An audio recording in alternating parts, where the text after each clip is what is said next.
कुछ भी नहीं, बस इरादा चाहिए, बनेंगे आप भी ऐसे, बस आपसे यही वादा चाहिए। जैसा आप कर रहे हैं वैसा हमारे समाज में बहुत सारे लोग ऐसा करें, तभी जाकर स्थिति संभलेगी और हम लोग जल को लेकर जिस संकट से आज जूझ रहे हैं उससे बाहर निकल पाएंगे। आप हमारे कार्यक्रम में आए साकेत भाई आज और इतनी महत्वपूर्ण जानकारी दी। आपका आना हम समझते हैं कि हमारे लिए गर्व का विषय है।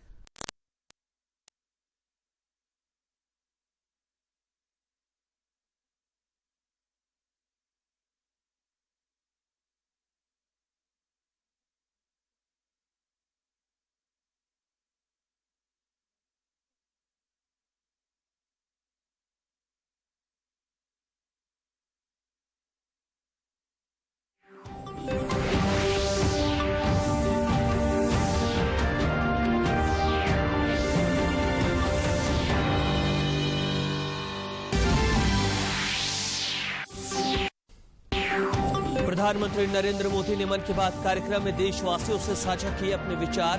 रांची में जर्मन तकनीक से बन रहे लाइट हाउस का भी किया जिक्र। नीति आयोग और ट्राइफेड ने मिलाया हाथ। आकांक्षी जिलों में आदिवासियों की आय बढ़ाने और उनके स्थानीय उत्पाद को वैश्विक बाजार उपलब्ध कराने में नीति आयोग करेगा मदद। सावन का पवित्र महीना आज से शुरू। वैश्विक महामारी कोरोना के कारण बाबा भोलेनाथ पर श्रद्धालु लगातार दूसरे साल नहीं कर पाएंगे जलार्पण। बिहार झारखंड की सभी सीमाएं सील। और टोक्यो ओलंपिक में भारत के स्टार बैडमिंटन खिलाड़ी पीवी सिंधु इजराइल की कसिनिया पोलिकाकोवा को हराकर महिला बैडमिंटन के सिंगल्स मुकाबले के अगले दौर में पहुंची।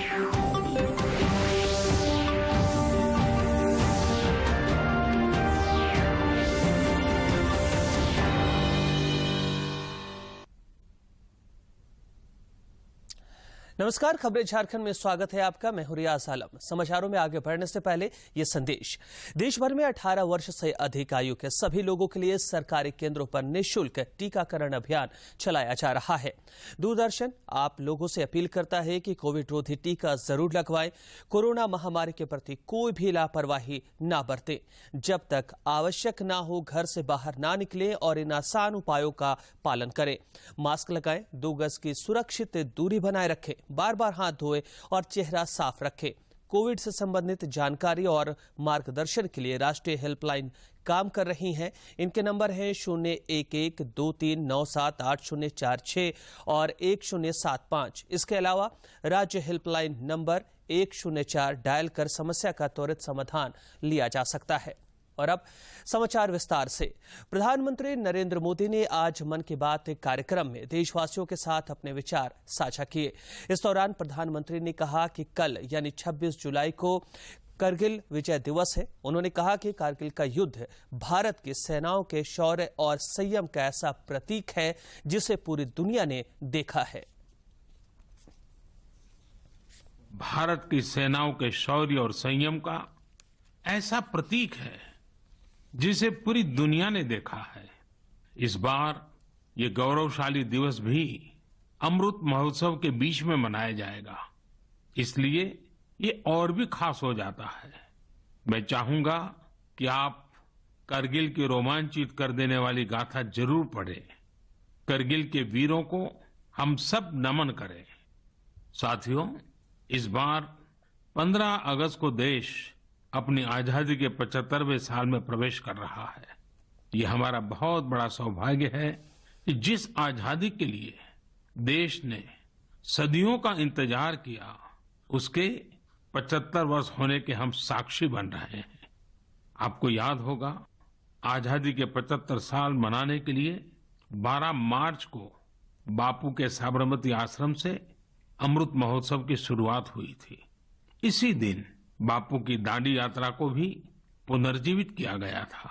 तब से जम्मू कश्मीर से लेकर पुडुचेरी तक, गुजरात से लेकर पूर्वोत्तर तक देश भर में अमृत महोत्सव से जुड़े कार्यक्रम चल रहे हैं। कई ऐसी घटनाएं, ऐसे स्वाधीनता सेनानी जिनका योगदान तो बहुत बड़ा है, लेकिन उतनी चर्चा नहीं हो पाई, आज लोग उनके बारे में भी जान पा रहे हैं। अब जैसे मोइरांग डे को ही लीजिए। मणिपुर का छोटा सा कस्बा प्रधानमंत्री ने मन की बात में रांची समेत देश के 6 शहरों में विशेष टेक्नोलॉजी से बन रहे लाइट हाउस का भी जिक्र किया। छोटे छोटे कंस्ट्रक्शन के काम में भी वर्षों लग जाते थे, लेकिन आज टेक्नोलॉजी की वजह से भारत में स्थिति बदल रही है। कुछ समय पहले हमने दुनिया भर की ऐसी इनोवेटिव कंपनीज को आमंत्रित करने के लिए एक global housing technology challenge launch किया था।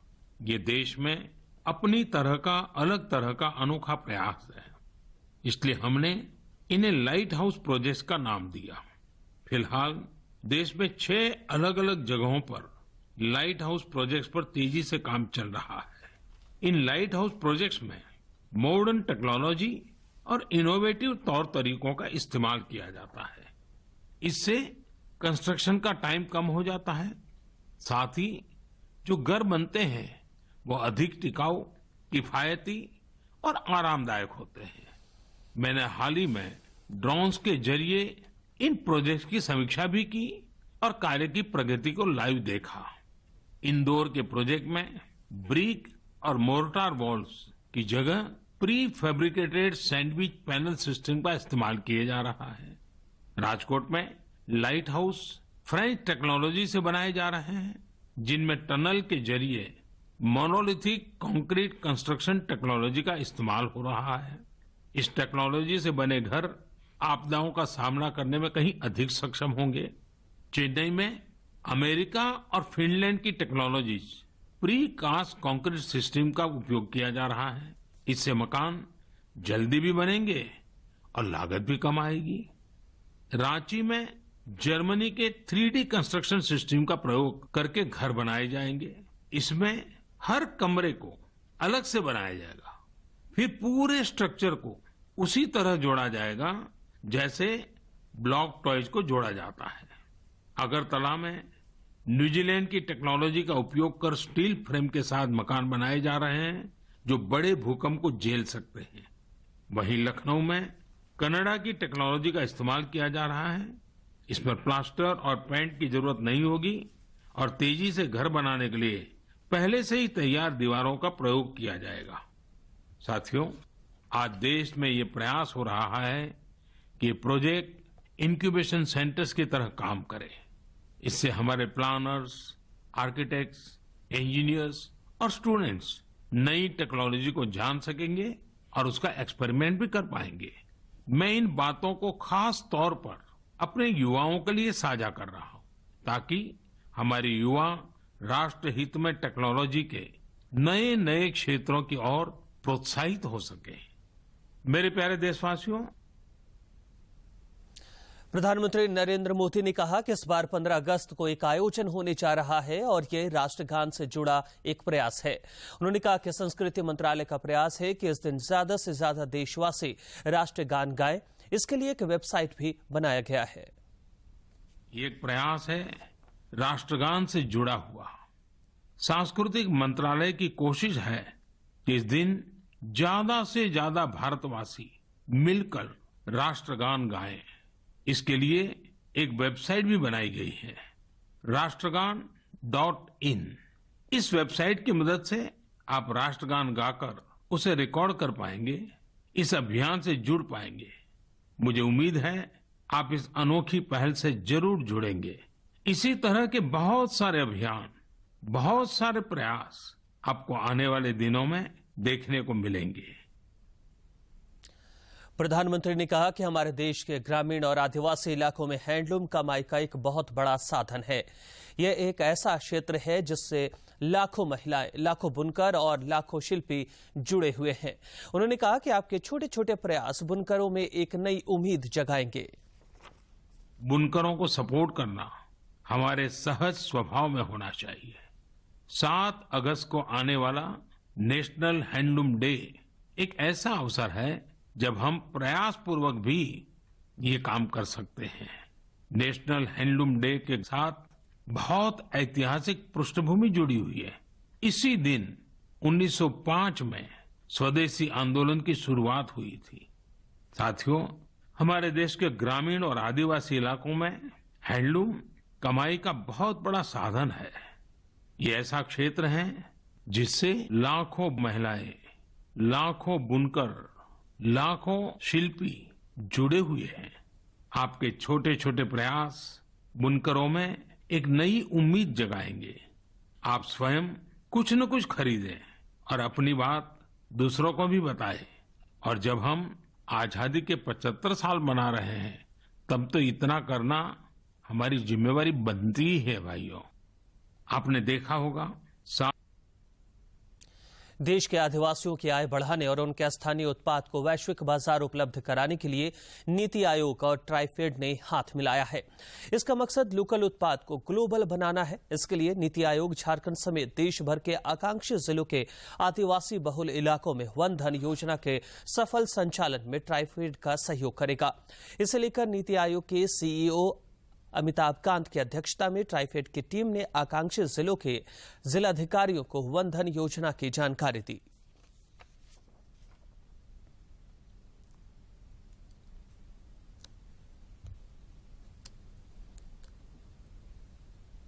देश में कोरोना संक्रमित मरीजों की संख्या में लगातार कमी हो रही है। देश में कोविड-19 के 39,742 नए मामले आने के बाद कुल पॉजिटिव मामलों की संख्या 3,13,71,901 हो गई है। वहीं पिछले 24 घंटे के दौरान 39,972 संक्रमित स्वस्थ भी हुए हैं। इसके साथ ही स्वस्थ होने वालों की संख्या बढ़कर 3,05,43,148 हो गई है।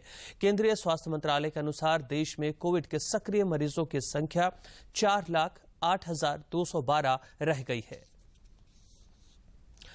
इधर झारखंड में पिछले 24 घंटे के दौरान कोविड-19 के 33 नए संक्रमितों की पुष्टि हुई है। इनमें 4 रांची के हैं, जबकि बोकारो में 1, धनबाद में 7, पूर्वी सिंहभूम में 5, गिरिडीह में 1, जामताड़ा में 4, खूंटी में 1, लातेहार और सिमडेगा में 3-3, लोहरदगा में 2 तथा रामगढ़ और साहिबगंज में 1-1 संक्रमित मिले हैं।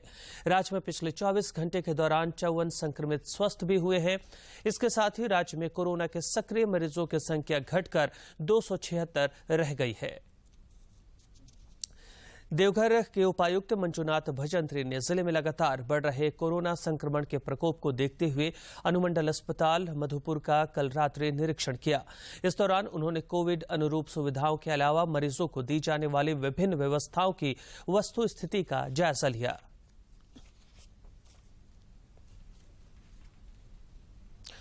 देश में कोविड के खिलाफ जंग में टीकाकरण अभियान तेज गति से चल रहा है। पिछले 24 घंटे के दौरान देश में 51,18,000 से अधिक लोगों को कोविड रोधी टीके लगाए गए। 18,210 टीकों की खुराकें दी गईं, जिससे देश भर में कोरोना टीके की अब तक 43,31,50,864 खुराकें दी गई हैं। इधर झारखंड में टीकाकरण अभियान तेज गति से चल रहा है। राज्य में पिछले 24 घंटे के दौरान करीब 1.5 लाख लोगों को कोविड रोधी टीके लगाए गए। इनमें से 1,11,000 से अधिक लोगों को पहला डोज दिया गया, जबकि 40,000 से अधिक लोगों को दूसरी डोज दी गई। स्वास्थ्य विभाग के अनुसार राज्य में अब तक 39 लाख से अधिक लोगों को टीके की पहली डोज दी जा चुकी है, जबकि कई लोगों को दूसरा डोज दिया जा चुका है।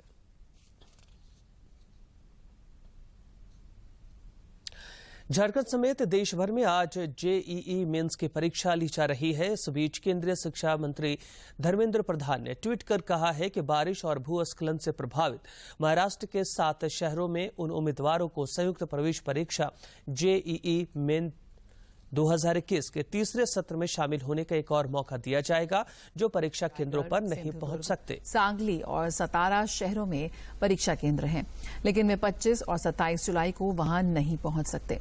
उन्होंने आगे बताया कि इन शहरों के परीक्षा केंद्रों के छात्रों को घबराने की जरूरत नहीं है। इसके लिए तारीखों की घोषणा जल्द ही की जाएगी। उम्मीदवारों को ताज़ी जानकारी के लिए एजेंसी की आधिकारिक वेबसाइटों पर जाने की सलाह दी जाती है।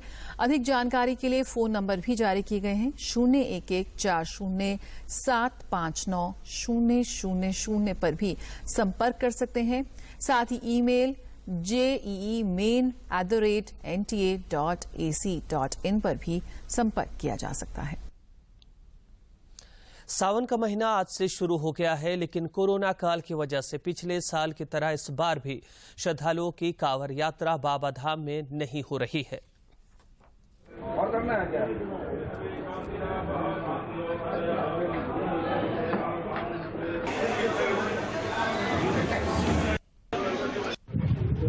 सामान्यतः जो पैदल से जो कांवड़ बम लोग जो आते हैं वो इस रास्ते से आते हैं, तो उनके ऑलरेडी हम लोगों ने इंटर बॉर्डर डिस्ट्रिक्ट के साथ मीटिंग कर चुके हैं। उनको सारा जानकारी है, पीआरडी के द्वारा भी हम लोगों ने सूचना दे चुके हैं। फिर भी इनकेस अगर अनजाने में कोई आ भी जाते हैं तो उनको यहाँ के जो भी फोर्स मैजिस्ट्रेट है वो अच्छे हमारा बाबा बैद्यनाथ अपूज्य न हो, उनका पूजा सुचारू रूप से चलते रहे। इस दृष्टिकोण से हमारे समाज के ही लोग सिर्फ पुरोहित समाज ही इसमें पूजन करते हैं और करेंगे। दूसरों का आधिपत्य नहीं है और इसमें दखलंदाजी कोई भी नहीं कर सकता है। बाबा बैद्यनाथ हैं जो अभी आंशिक रूप से पूजन ले रहे हैं, जबकि यहाँ बहुत बेहद रूप से पूजन होती है।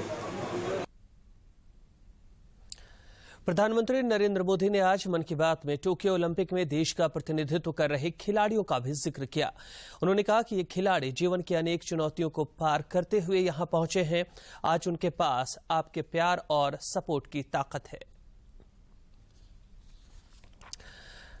कुछ अद्भुत तस्वीरें, कुछ यादगार पल अब भी मेरी आंखों के सामने हैं। इसलिए इस बार मन की बात की शुरुआत उन्हीं पलों से करते हैं।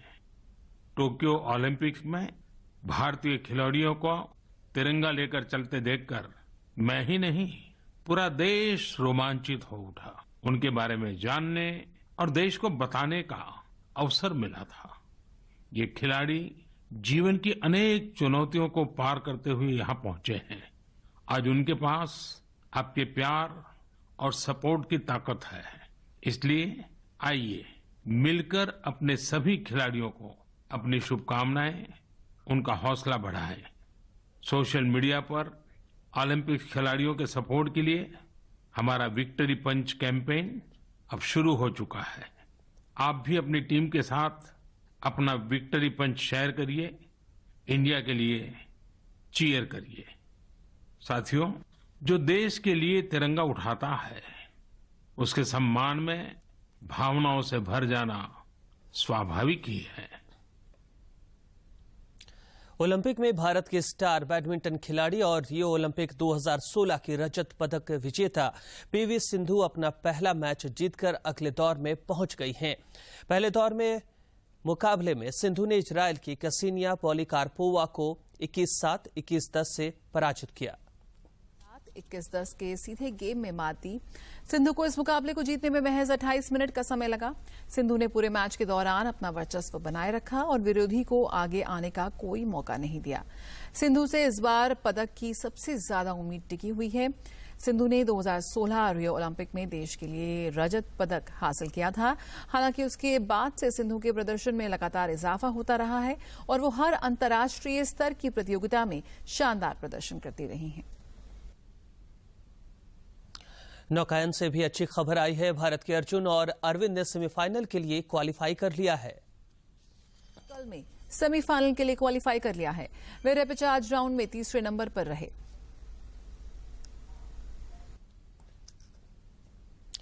टोक्यो ओलंपिक में भारोत्तोलन में रजत पदक जीतने वाली मीराबाई चानू ने कहा कि ओलंपिक में पदक जीतकर वो अपने सपने को उन्होंने पूरा किया है। कुछ तीनों में फेल हो गए थे, इसमें भी काफी कम किया था, नहीं कर पाए थे। पर उसी टाइम में बहुत दुखी हुई थी कि मैंने इतना मेहनत किया था। उसी टाइम में भी मेरा फर्स्ट रियो ओलंपिक थे, तो इसीलिए मैं नर्वस भी ज्यादा हुआ।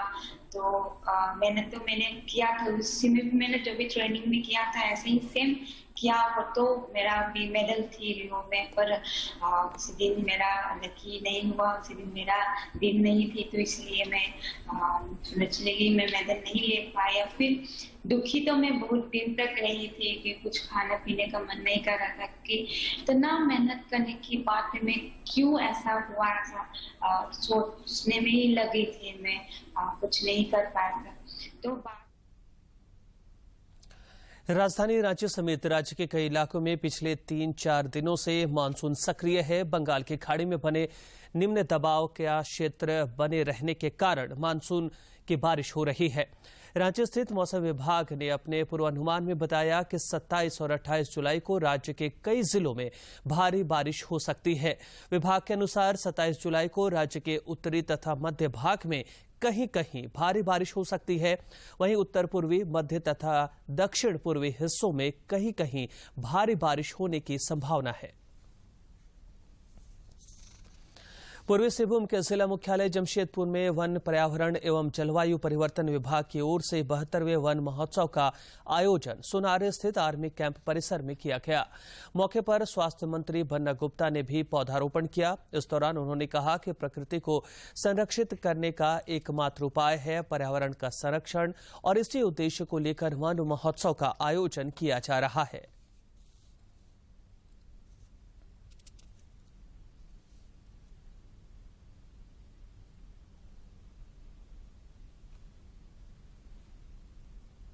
झारखंड जल जंगल जमीन पर आधारित है और हमारी जो परंपराएं हैं, हमारे जो त्योहार हैं, वो त्योहार और परंपराएं भी हमारे वन और संपदा से जुड़ी हुई है। तो एक तरफ जहां हमको जीवन के लिए जल जंगल जमीन को संरक्षित करना है, वहीं हमको जो हमारे जो कल्चर है, नेचर है, जो हमारा सिस्टम है, वो सिस्टम भी एक दूसरे के साथ अन्योन्याश्रय संबंध स्थापित करता है। आजादी के अमृत महोत्सव के 75वीं वर्षगांठ महोत्सव पर गांधी स्मृति एवं दर्शन समिति नई दिल्ली तथा जमशेदपुर विमेंस कॉलेज के संयुक्त तत्वावधान में तीसरा क्षेत्रीय ई कॉन्फ्रेंस का आयोजन किया गया। इसका विषय था impact of Mahatma Gandhi in India freedom struggle. Bhagat ने कहा कि हमारे देश के प्रधानमंत्री नरेंद्र मोदी की कोशिश रही है कि हमारी शख्सियत एक हिंदुस्तानी के रूप में हो। उन्होंने कहा कि असफलता एक चुनौती है, इसे स्वीकार करें। क्या कमी रह गई है, इसमें सुधार करें। ये गुरु पूर्णिमा के दौरान ये सब हम लोग को दिमाग में फिर लाना चाहिए, तभी हिंदुस्तान को कामयाबी होंगे। जो हमारा आदरणीय प्रधानमंत्री का इरादा है, जो आदरणीय प्रधानमंत्री कोशिश करते रहते हैं हिंदुस्तानियों को इंस्पायर करने के लिए एज हिंदुस्तानी। इस अवसर पर जमशेदपुर वुमेन्स कॉलेज की प्रिंसिपल शुक्ला मोहंती ने कहा कि गांधी जी जब चाईबासा आए थे तब उन्होंने गौशाला का निरीक्षण किया था। वहां जाकर उन्हें बेहद खुशी हुई। उन्होंने कहा कि बूढ़ी गायों के लिए भी एक स्थान होना चाहिए और आज हमें कहते हुए प्रसन्नता होती है कि चाईबासा में आज बूढ़ी गाय की देखभाल के लिए भी एक स्थान की व्यवस्था की गई है। वो अपने चाईबासा रहने के दौरान वो गौशाला देखने पहुंचे। वो गौशाला आज भी है। वहाँ के मंत्री के काम से गांधी जी बहुत खुश हुए थे। गांधी जी ने ऐसा महसूस किया कि गौशाला के मंत्री काम करने में पूरा सहयोग यहाँ के अगर आम पब्लिक भी देने लगे तो शायद ये और अच्छा होता। इस अवसर पर मुख्य अतिथि के रूप में शांति निकेतन पश्चिम बंगाल के कुलपति प्रोफेसर विद्युत चक्रवर्ती ने भी अपने विचार व्यक्त किए। कार्यक्रम की शुरुआत जमशेदपुर वुमेन्स कॉलेज के संगीत विभाग द्वारा गांधी जी के प्रिय गीत वैष्णव जन से शुरुआत हुई। जमशेदपुर से राजेश कुमार लालदास की रिपोर्ट। भारत और श्रीलंका के बीच 3 T20 क्रिकेट मैचों की श्रृंखला का पहला मुकाबला आज कोलंबो में खेला जाएगा। मैच भारतीय समयानुसार शाम 7 बजे से शुरू होगा। श्रीलंका को 2-1 से हराया, मगर आखिरी वनडे में भारतीय टीम को हार का सामना करना पड़ा। श्रीलंका ने तीसरी व आखिरी मुकाबले में भारत को 3 विकेट से हराया। अब T20 की बारी है। भारतीय टीम का पलड़ा भारी नजर। गांव के अंतिम घर तक विकास की किरणों को पहुंचाने में प्रखंड विकास कार्यालय की महत्वपूर्ण भूमिका होती है। इस दिशा में रांची जिले का उरमांची प्रखंड विकास कार्यालय एक आदर्श प्रस्तुत करने का प्रयास कर रहा है।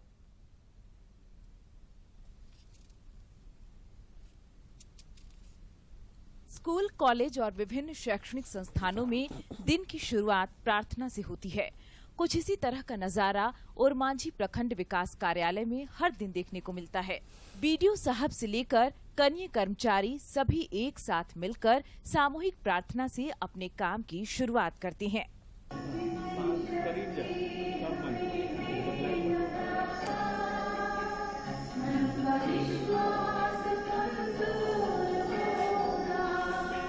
कार्यालय परिसर अपने आप में सकारात्मक संदेश देता है।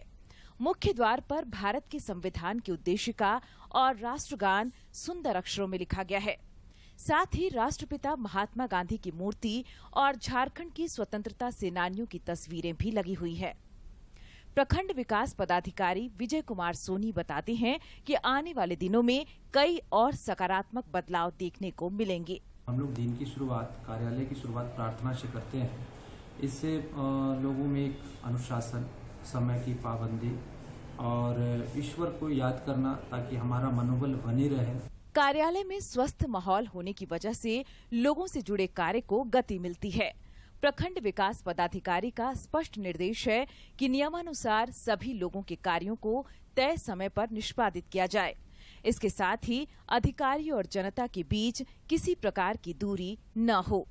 मैंने अपने सारे स्टाफ को कहा है कि लोग जो समस्या लेकर के आते हैं उनकी समस्याओं को सुनिए और सरकारी नियमानुसार जो भी काम होना है उनको ऑन द स्पॉट करिए। अगर टाइम लगता है तो उनको समय बताइए। प्रखंड के अंचलाधिकारी भी मानते हैं कि लोगों को अनावश्यक रूप से कार्यालय का चक्कर नहीं लगाना पड़े। अंचलाधिकारी बताते हैं कि राइट टू सर्विस एक्ट के तहत जाति प्रमाण पत्र, आय प्रमाण पत्र और जमीन से जुड़े हुए सभी कार्यों का निष्पादन किया जाता है। जमीन से संबंधित कार्य ज़्यादा आते हैं और कुछ कास्ट इनकम रेसिडेंस सर्टिफिकेट वगैरह आते हैं। तो कास्ट इनकम रेसिडेंस जो सर्टिफिकेट है वो हम लोग राइट टू सर्विस एक्ट की जो समय सीमा है उसके तहत लोगों को उपलब्ध करा देते हैं। ओरमांझी प्रखंड अंतर्गत आने वाले आरा, केरम और कोवालू जैसे गांव राष्ट्रीय फलक पर अपनी पहचान बना चुके हैं। इन सब के पीछे प्रखंड विकास कार्यालय से जुड़े वरीय अधिकारी और उनकी पूरी टीम का सराहनीय योगदान रहा है। दूरदर्शन समाचार के लिए रांची से कर्मवीर की रिपोर्ट।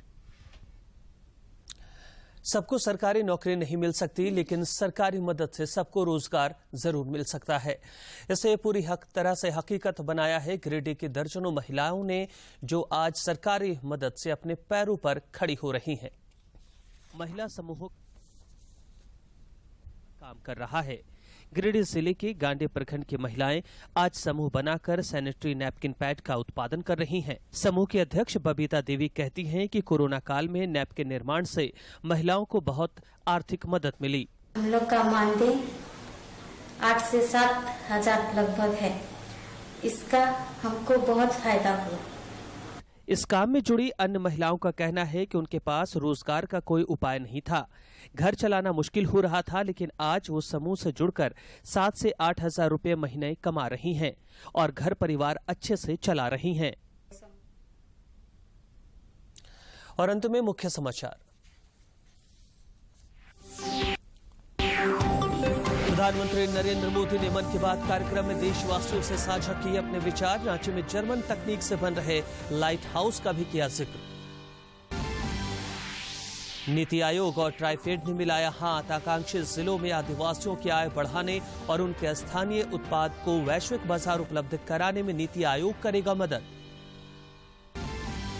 सावन का पवित्र महीना आज से शुरू। वैश्विक महामारी कोरोना के कारण बाबा भोलेनाथ पर श्रद्धालु लगातार दूसरे साल नहीं कर पाएंगे जलार्पण। बिहार झारखंड की सभी सीमाएं सील। और टोक्यो ओलंपिक में भारत के स्टार बैडमिंटन खिलाड़ी पीवी सिंधु इजरायल की कसिनिया पोलिकारपोवा को हराकर महिला बैडमिंटन के सिंगल्स मुकाबले के अगले दौर में पहुंची।